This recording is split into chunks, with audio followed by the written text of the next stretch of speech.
আসসালামু আলাইকুম ওয়া রাহমাতুল্লাহি ওয়া বারাকাতুহু। আলহামদুলিল্লাহি রাব্বিল আলামিন ওয়াসসালাতু ওয়াসসালামু আলা রাসূলিহিল আমিন ওয়া আলা আলিহি ওয়া আসহাবিহি আজমাইন। আম্মা বা'দু ফাআউযু বিল্লাহি মিনাশ শাইতানির রাজীম। বিসমিল্লাহির রহমানির রহিম। ওয়া লাকাদ ইয়াসসারনাল কুরআনা লিয-যিকরি ফাহাল মিন মুদ্দাকির। সাদাকাল্লাহুল আযীম। সুপ্রিয় দর্শক মণ্ডলী, সকলকে আন্তরিক শুভেচ্ছা এবং অভিনন্দন জানিয়ে শুরু করছি আমাদের প্রতিদিনের আয়োজন শব্দার্থে আল কোরআন। আর দর্শক, আমরা আমাদের অনুষ্ঠানের গত কয়েকটি পর্ব ধরে সূরা ইব্রাহিমের শাব্দিক বিশ্লেষণ শুরু করেছিলাম। সেই ধারাবাহিকতায় আজকে আমরা এই সূরারই ৬ষ্ঠতম আয়াতটির শাব্দিক বিশ্লেষণ দেখব ইনশাআল্লাহ। গত পর্বে আমরা যে আয়াতটির শাব্দিক বিশ্লেষণ দেখেছি, সেখানে আল্লাহ সুবহানাহু ওয়া তাআলা হযরত মূসা আলাইহিস সালাতু ওয়াস সালামকে অনেক মুআজিজা দিয়ে তার জাতির কাছে পাঠিয়েছিলেন। তিনি এসে তাদেরকে অন্ধকার থেকে আলোর পথে বের করে নিয়ে এসেছিলেন, বের করে নিয়ে আসার উদ্যোগ গ্রহণ করেছিলেন। আবার তাদেরকে পূর্ববর্তী জাতি সমূহের উপরে আল্লাহ সুবহানাহু ওয়া তাআলা যে সকল শাস্তি আরোপিত করেছিলেন তার বিবরণ মূসা আলাইহিস সালাতু ওয়াস সালামের মাধ্যমে জানিয়ে দেওয়া হয়েছিল। এতদ সত্ত্বেও মূসা আলাইহিস সালাতু ওয়াস সালামের জাতি আল্লাহ সুবহানাহু ওয়া তাআলার বিরোধিতায় মূসা আলাইহিস সালাতু ওয়াস সালামের অবাধ্য হয়েছিল এবং আল্লাহ সুবহানাহু ওয়া তাআলার সেই ঐশী বিধান অনুসারে তাদের উপরও ঠিক একইভাবে একই জাতীয় শাস্তির আরোপণ আমরা দেখেছি ইতিহাসের পাতায়, এবং কোরআনেও সেই ঘটনাগুলো চিত্রিত করা হয়েছিল, বিধৃত করা হয়েছে। আমরা ঠিক সেই ধারাবাহিকতা আজকে যে আয়াতটি দেখব, সে আয়াতে আল্লাহ সুবহানাহু ওয়া তাআলা এই বনি ইসরাইল অর্থাৎ মূসা আলাইহিস সালাতু ওয়াস সালামের কওমের উপর কি জাতীয় শাস্তি তখন আরোপিত করা হয়েছিল তার কিছু নমুনা বা এক্সাম্পল দেয়া হয়েছে, তা দেখব ইনশাআল্লাহ। তো আমরা সেই বিষয় জানার পূর্বে আজকের পর্বের জন্য নির্ধারিত আয়াতটির তেলাওয়াত এবং তরজমা জেনে নেব। আউযু বিল্লাহি মিনাশ শাইতানির রাজীম। বিসমিল্লাহির রহমানির রহিম। وَإِذْ قَالَ مُوسَى لِقَوْمِهِ اذْكُرُوا نِعْمَةَ اللَّهِ عَلَيْكُمْ إِذْ أَنْجَاكُمْ مِنْ آلِ فِرْعَوْنَ يَسُومُونَكُمْ سُوءَ الْعَذَابِ وَيُذَبِّحُونَ أَبْنَاءَكُمْ وَيَسْتَحْيُونَ نِسَاءَكُمْ وَفِي ذَلِكُمْ بَلَاءٌ مِّن رَّبِّكُمْ عَظِيمٌ صدق الله العظيم। এবং যখন বললেন মূসা তার সম্প্রদায়কে, তোমরা স্মরণ করো নেয়ামত আল্লাহর নেয়ামতকে তোমরা স্মরণ করো যা তোমাদের উপর তিনি প্রেরণ করেছেন, যখন তিনি তোমাদেরকে নাজাত দিলেন, মুক্তি দিলেন ফেরাউনের বংশধর বা তার পরিষদ বর্গ থেকে। তারা শাস্তি দেয় তোমাদেরকে, কঠোর শাস্তি, এবং হত্যা করে তারা তোমাদের ছেলে সন্তানদেরকে, আর জীবিত রাখে তোমাদের কন্যা সন্তানদের। আর এর মধ্যেই রয়েছে বা ছিল বিপদ তোমাদের রবের পক্ষ থেকে বিশাল।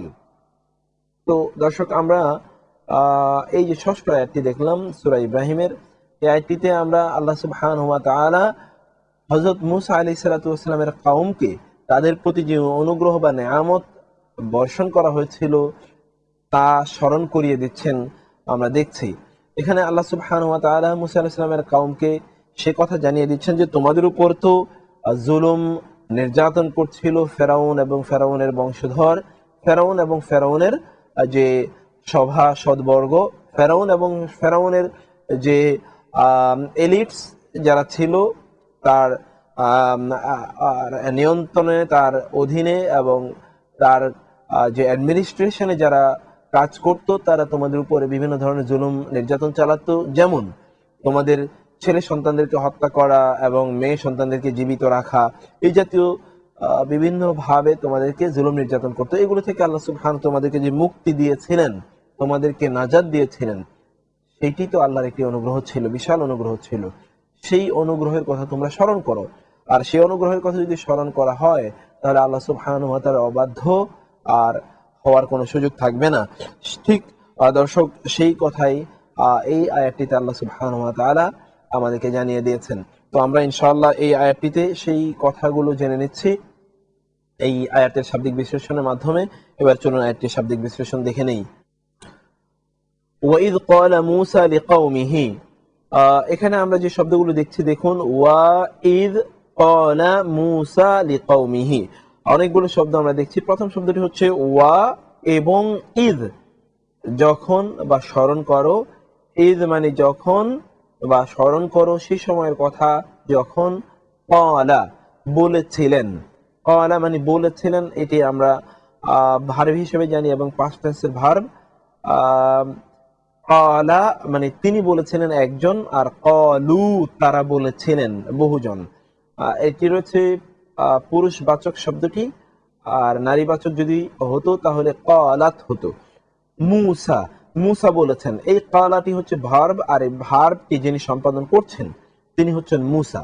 মানে এই ক্বালা বলেছেন, কে বলেছেন? মূসা আলাইহিস সালাতু ওয়াস সালাম। তো মূসা আলাইহিস সালাম বললেন লি কওমি এবং হি, লি কওমি এবং হি, তিনটি শব্দ আমরা দেখছি। লি মানে জন্যে, উদ্দেশ্যে, আর কওম মানে জাতি, হি মানে তার, তার জাতির উদ্দেশ্যে, তার জাতিকে কেন্দ্র করে, তার জাতিকে মূসা আলাইহিস সালাতু ওয়াস সালাম যখন বললেন। এখানে লি মানে জন্যে, কাউম মানে তো কাউম আমরা শব্দটি বাংলায় ব্যবহার করে থাকি, আর হি মানে হচ্ছে তার। হি, হু, হা, এই তিনটাই তার বোঝানোর জন্য ব্যবহৃত হয়। তো একাংশের অর্থ হচ্ছে এবং যখন বললেন মূসা তার জাতিকে কেন্দ্র করে, তার জাতিকে উদ্দেশ্য করে যখন মূসা আলাইহিস সালাম বললেন। মূসা আলাইহিস সালাম কি বললেন সে কথা বলা হয়েছে আয়াতের পরের অংশে। উযকুরু নি'মাতাল্লাহি আলাইকুম, উযকুরু তোমরা স্মরণ করো, তোমরা জিকির করো। এখানে জাল, কাফ এবং র, যিকরুন শব্দ থেকেই উযকুরু এসেছে। যিকরুন মানে হচ্ছে স্মরণ করা, to remember, to bring to mind. এখানে জাল, কাফ এবং রা মূল শব্দ, আর এই শব্দটি বর্তমানে উযকুরু শব্দটি রয়েছে, এটি আদেশ সূচক মানে ইম্পারেটিভ মুডে রয়েছে। এটিও ভার্ব, তবে এটি হচ্ছে আদেশ সূচক একটি ভার্ব। আমরা জানি যে যাকারা, যাকারা, যাকারু, যাকারা, ইয়াজকুরু, এটি হচ্ছে মূলত যাকারা হচ্ছে পাস্ট টেন্সের ভার্ব, আর ইয়াজকুর হচ্ছে প্রেজেন্ট টেন্সের ভার্ব। এই ভার্বটিকে যখন আদেশ সূচক ভার্বে রূপান্তরিত করা হয় তখন এটি একবচন হয় উযকুর, আর বহুবচন হয় উযকুরু, তোমরা স্মরণ করো। এই ওয়া এবং আলিফ যদি না থাকতো তাহলে তুমি স্মরণ করো, এই অর্থ দিত। আর এটি পুরুষবাচক আকারে আছে, যদি এটি নারীবাচক আকারে থাকতো তাহলে উযকুরনা হতো, অথবা উযকুরি, তুমি স্মরণ করো, কোন মহিলাকে বলা হতো। নেয়ামাতা, নেয়ামত, তোমরা কি স্মরণ করো? নেয়ামতকে, কার? আল্লাহ, আল্লাহর। নেয়ামাত আল্লাহ, এই দুটো মিলিয়ে এটি পজিটিভ হয়েছে, অর্থাৎ আমরা আরবিতে বলে থাকি মুযাফ মুযাফ ইলাইহি, যেটিকে আমরা বাংলা ভাষায় এই র দিয়ে যার অর্থ আমরা করে থাকি, যেমন আল্লাহর, এই যে র, এই রটা মানে অতিরিক্ত এইটার সাথে আরেকটা রিলেশন তৈরি করার জন্য আর এই ভাষায় মুযাফ এবং মুযাফ ইলাইহি হয়। মানে কোনো একটা শব্দকে কোনো একটা শব্দের প্রতি এজাফত করা, অর্থাৎ তার সাথে কাউকে জুড়ে দেয়া। নেয়ামত মানে নেয়ামত, কার নেয়ামত? আল্লাহর, আল্লাহর নেয়ামতকে তোমরা স্মরণ করো। সে নেয়ামত কোথায় এসেছিল, কাদের জন্য এসেছিল তা বলা হয়েছে আলাইকুম। আলা মানে উপরে, কুম মানে তোমাদের, তোমাদের উপর। আলাইকুম তোমাদের উপর আল্লাহর নেয়ামত যা এসেছিল সেটাকে তোমরা স্মরণ করো। আল্লাহর নেয়ামত এই বনী ইসরাইলের উপর কি এসেছিল, কওমে মূসার উপর কি এসেছিল তার একটি এক্সাম্পল আয়াতের পরের অংশে দেওয়া হয়েছে। সেই অংশটি জেনে নেওয়ার পূর্বে যাব ছোট্ট একটি বিরতিতে, থাকুন আমাদের সাথেই। দর্শক, বিরতির পর সকলকে আবারও স্বাগত জানাচ্ছি অনুষ্ঠানে শব্দার্থে আল কোরআন অনুষ্ঠানের আজকের এই পর্বে আমরা আলোচনা করছি সূরা ইব্রাহিমের ৬ষ্ঠ আয়াতটি।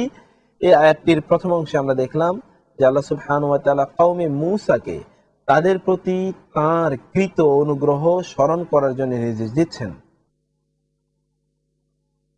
ইয আনজাকুম মিন আলি ফিরআউন, ইয যখন, মানে স্মরণ করতে বলা হয়েছে তখনকার কথা। ইয যখন, ইযা এবং ইয এই দুটোর মধ্যে পার্থক্যটা হচ্ছে এখানে। ইয মানে হচ্ছে অতীতের কোনো কথা স্মরণ করিয়ে দেওয়ার জন্য, এই ঈদ এটি ব্যবহৃত হয়।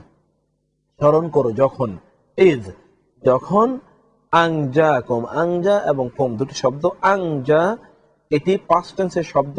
আংজা ইউংজি না, আংজা ইউনজি এর মানে হচ্ছে কাউকে নাজাত দেয়া। শব্দটি দেখুন, নুন, জিম এবং আলিফ, নাজা। এই আলিফটি এরপরে একটি তা অতিরিক্ত আসে যখন এটি নাউন আকারে থাকে, যেটিকে আমরা বাংলা ভাষা নাজাত বলি। নাজাত, নাজাত দিবস, বিশ্ব নাজাত দিবস, অমুকের নাজাতের জন্য আমরা দোয়া করি। নাজাত মানে হচ্ছে মুক্তি। তো আংজা তিনি মুক্তি দিয়েছিলেন, কোম তোমাদের। তিনি কে? আল্লাহ। আল্লাহ মুক্তি দিয়েছিলেন, উদ্ধার করেছিলেন, নাজাত দিয়েছিলেন তোমাদের, মিন ওতেবা থেকে, আলী মানে সম্প্রদায়, আলী সম্প্রদায়, ফেরাউন ফেরাউনের, ফেরাউনের সম্প্রদায় থেকে, যখন তিনি তোমাদের মুক্তি দিয়েছিলেন, তোমাদেরকে নাজাত করেছিলেন, সেই সময়ের কথা তোমরা স্মরণ করো। এখানে এই যে আল এবং আহাল, আল আহাল মানে হচ্ছে পরিবার পরিজন, সম্প্রদায়, আত্মীয় স্বজন, অথবা এর অর্থ হতে পারে যে কোনো ব্যক্তির সাথে যারা সম্পর্কিত তাদের সকলকে আল বলে বোঝানো হয়। যেমন আলে ফিরআউন, আবার আলে ইমরান, অথবা আলে আল ওয়া আহলে মুহাম্মদ। রাসূল ইসলামের যে আল আহাল অর্থাৎ তার যে পরিবার পরিজন, তাদেরকে আবার আল বলা হয়। তো আলে ফিরআউনা, ফেরাউনের বংশধর বা তার সম্প্রদায় এর থেকে, যখন তিনি অর্থাৎ আল্লাহ তোমাদেরকে নাজাত দিয়েছিলেন, সেই সময়ের কথা তোমরা স্মরণ করো। তো কিভাবে নাজাত দেওয়া হয়েছিল, চলুন এবারে সেই অংশটি দেখে নেই। ইয়াসুমুনাকুম সুআল আযাব, ইয়াসুমুনাকুম, ইয়াসুমুনা এবং কুম দুটি শব্দ। ইয়াসুমুনা দেখুন শব্দটি সিন, ওয়া এবং মিম। সুম তা থেকেই, সামা ইয়াসুমু তা থেকেই ইয়াসুমুনা। এখানে ওয়া নুন দিয়ে শব্দটিকে বহুবচন করা হয়েছে। মূল শব্দটি হচ্ছে সিন, ওয়া এবং মিম। সাউমুন এর মানে হচ্ছে শাস্তি দেয়া, শাস্তি দেয়া, শাস্তি আরোপ করা, শাস্তি প্রয়োগ করা। তো তারা শাস্তি প্রয়োগ করে কম তোমাদের উপর, কম মানে তোমাদের, তোমাদের উপর, তোমাদের প্রতি, তোমাদের উপরে তারা শাস্তি আরোপ করে। কেমন শাস্তি? সু মানে হচ্ছে নিকৃষ্ট। মনে রাখতে হবে, আমরা এই শব্দটি আগেও বলেছি, যেমন সু মানে হচ্ছে নিকৃষ্ট, আর নেআমা মানে হচ্ছে উৎকৃষ্ট। যেমন সু উল আযাব মানে হচ্ছে নিকৃষ্ট শাস্তি, আর নেআমা সওয়াব মানে হচ্ছে উত্তম প্রতিদান। নেআমা ফানেআমা আজরুল আমিলিন, সুউল হিসাব খারাপ অথবা নিকৃষ্ট হিসাব, সুউল আযাব, সুউল আকিবা। এই সকল শব্দগুলো আমরা বিভিন্ন ভাবে বিভিন্ন অবস্থায় দেখে থাকি। তো সু মানে হচ্ছে অত্যন্ত নিকৃষ্ট, অত্যন্ত নিকৃষ্ট। আল আযাব মানে হচ্ছে শাস্তি, অত্যন্ত নিকৃষ্ট শাস্তির মাধ্যমে তারা তোমাদেরকে শাস্তি দেয়। এই যে ফেরাউন এর সম্প্রদায় থেকে যে তোমাদেরকে আমরা মুক্তি দিয়েছিলাম, এটি কিভাবে? যে they were inflicting upon you terrible punishment, and Allah subhanahu wa ta'ala saved and protected you from that terrible punishment. তো সুল আযাব মানে হচ্ছে টেরিবল পানিশমেন্ট। তারা শাস্তি দেয় তোমাদেরকে, অত্যন্ত ভয়ঙ্কর এবং নিকৃষ্ট শাস্তি। সেই শাস্তি থেকে আল্লাহ সুবহানাহু ওয়া তাআলা তোমাদেরকে মুক্ত করেন। এই শাস্তির, এবার আল্লাহ সুবহানাহু ওয়া তাআলা শাস্তির ব্যাখ্যা দিচ্ছেন যে শাস্তিটি কেমন ছিল। وَيُذَبِّحُونَ أَبْنَاءَكُمْ وَيَسْتَحْيُونَ نِسَاءَكُمْ। ওয়া এবং ইউযাব্বিহুনা তারা জবাই করে। ইউযাব্বিহুনা দেখুন দর্শক শব্দটি জাল, বা এবং হা, যাবাহ, যাবাহা। ইয়াযবাহুনা যদি হতো করতো বলতো তাহলেও কিন্তু হতো। ইয়াযবাহুনা মানে হচ্ছে তারা জবাই করে, কিন্তু ইউযাব্বিহুনা এখানে এই যে তাসদীদ দিয়ে এই এখানে এই যে শক্ত করে, তাসদীদ মানে শক্ত করে বলা হয়েছে, তার মানে তারা এই যে শাস্তির, এই যে জবাই করার কাজটি খুব শক্ত করে করত, টুকরো টুকরো করে তারা জবাই করত, অথবা তারা ব্যাপক পরিমাণে জবাই করত। এই জন্য ইউযাব্বিহুনা তাসদীদ দিয়ে শব্দটিকে ব্যবহার করা হয়েছে, কারণ আরবি ভাষায় এটি নিয়ম, কায়দা, যে যখনই কোনো শব্দের মধ্যে বর্ণ বানানো হয়, তখনই বা তার স্ট্রাকচারে যদি বাড়িয়ে ফেলানো হয় তাহলে অর্থ বেড়ে যাবে। তো ইয়াযবাহুনা মানে হচ্ছে তারা জবাই করে, আর ইউযাব্বিহুনা মানে হচ্ছে তারা বেশি বেশি টুকরো টুকরো করে তারা জবাই করে। আবনা আকুম, আবনা মানে পুত্র সন্তানগণ, কুম মানে তোমাদের। আবনা শব্দটি ইবনুন বা বানুন শব্দের, বানি শব্দের বহুবচন। আবনা সন্তান, পুত্র সন্তানগণ, কুম তোমাদের, তোমাদের পুত্র সন্তানগণকে তারা টুকরো টুকরো করে জবাই করে। ওয়া এবং ইয়াস্তাহিয়ুনা তারা জীবিত রাখে। শব্দটি দেখুন, হাইয়া হাইয়ুন হায়াত, হায়াত মানে হচ্ছে জীবন, তারা জীবিত রাখে, জীবিত রাখতে চায়। নিসা আকুম, নিসা এবং কম দুটি শব্দ। নিসা উন মানে হচ্ছে নারীগণ, কন্যা সন্তানগণ। এখানে নিসা উন শব্দটি ইমরা শব্দের বহুবচন। তোমাদের কন্যা সন্তানদেরকে তারা জীবিত রাখে, আর তোমাদের পুরুষ বা ছেলে সন্তানদেরকে তারা টুকরো টুকরো করে হত্যা করে। এই যে terrible punishment was being inflicted upon you, এই থেকে আল্লাহ সুবহানাহু ওয়া তাআলা তোমাদেরকে রক্ষা করেছেন এই ফেরাউনের এই শাস্তি থেকে। ওয়াফি যালিকুম বালাউম মির রাব্বিকুম আযীম, ওয়া এবং ফি মধ্যে, যালিকুম এর মধ্যেই, বালাউন পরীক্ষা ছিল, পরীক্ষা, বালা মানে পরীক্ষা, বালা মুসিবত আমরা বলে থাকি। বালা মুসিবতের অর্থ বিপদ আপদ বটে, আবার বালা মানে হচ্ছে পরীক্ষা। মিন রব্বিকুম, মির এবং রব্বিকুম, মিন মানে তো হতে বা থেকে, রব্বু মানে তো রব, কুম মানে তোমাদের, তোমাদের রবের পক্ষ থেকে ছিল পরীক্ষা। এর মধ্যে কেমন পরীক্ষা? আযীম বিশাল, ট্রিমেন্ডাস ট্রায়াল বিশাল পরীক্ষা ছিল এর মধ্যে তোমাদের রবের পক্ষ থেকে তোমাদের উপর, যে তোমরা এই অবস্থায়ও আল্লাহ সুবহানাহু ওয়া তাআলা এই যে তোমাদেরকে এত ভয়ঙ্কর শাস্তি থেকে রক্ষা করলেন, এই শাস্তি থেকে রক্ষা কারণে আল্লাহ সুবহানাহু ওয়া তাআলার প্রতি তোমরা আনুগত্য প্রকাশ করো কিনা, তার অনুগত থাকো কিনা, তার প্রতি সারেন্ডারফুল সাবমিসিভ হও কিনা, এইটাই হচ্ছে আল্লাহ সুবহানাহু ওয়া তাআলার পরীক্ষার বিষয়। আল্লাহ সুবহানাহু ওয়া তাআলা এই যে তোমাদের প্রতি অনুগ্রহ করেছেন, অনুগ্রহের মাধ্যমে সেই পরীক্ষা করতে চান। তো এই হচ্ছে দর্শক এই যে ষষ্ঠতম আয়াতটির শাব্দিক বিশ্লেষণ। এই আয়াতটিতে আমরা অনেকগুলো গুরুত্বপূর্ণ শব্দ দেখেছি। চলুন এবার এক নজরে সেই শব্দগুলো দেখে নেই। উযকুরু তোমরা স্মরণ করো, আনজাকুম তিনি মুক্তি দিয়েছেন, নাজাত দিয়েছেন তোমাদের, ইয়াসুমুনা তারা কঠোর শাস্তি আরোপ করে, ইউযাববিহুনা তারা টুকরো টুকরো করে জবাই করে, ইয়াস্তাহিয়ুনা তারা জীবিত রাখে, এবং বালা মানে হচ্ছে পরীক্ষা। তো এই হচ্ছে দর্শক আজকের পর্বের আয়াতটির শাব্দিক বিশ্লেষণ। আগামী পর্বে আল্লাহ সুবহানাহু ওয়া তাআলার প্রতি আমাদের সকল অনুগ্রহের কারণে কৃতজ্ঞতা প্রকাশের যে বাধ্যবাধকতা রয়েছে, সেই প্রাসঙ্গিক আলোচনা এসেছে। আমরা ইনশাআল্লাহ সেই আলোচনায় এই আয়াতগুলো শাব্দিক বিশ্লেষণ করে প্রাসঙ্গিক তথ্যগুলো আলোচনা করার প্রয়াস পাবো। আল্লাহ সুবহানাহু ওয়া তাআলা আমাদেরকে সেই তৌফিক দান করুন এবং আমাদের সকল কল্যাণকর ভালো কাজগুলোকে কবুল করে নিন, তার মাধ্যমে আমাদের জন্য জান্নাতের ফয়সালা করে দিন। কোরআন বুঝার সহজ পথ আল্লাহ সুবহানাহু ওয়া তাআলা আমাদের জন্য রচনা করে সহজভাবে, সঠিকভাবে এবং দ্রুততার সাথে কোরআন বোঝার তৌফিক দান করুন। আমিন। ওয়া আখিরু দাওয়ানা আলহামদুলিল্লাহি রাব্বিল আলামিন। ওয়া আসসালামু আলাইকুম ওয়া রাহমাতুল্লাহি ওয়া বারাকাতুহু।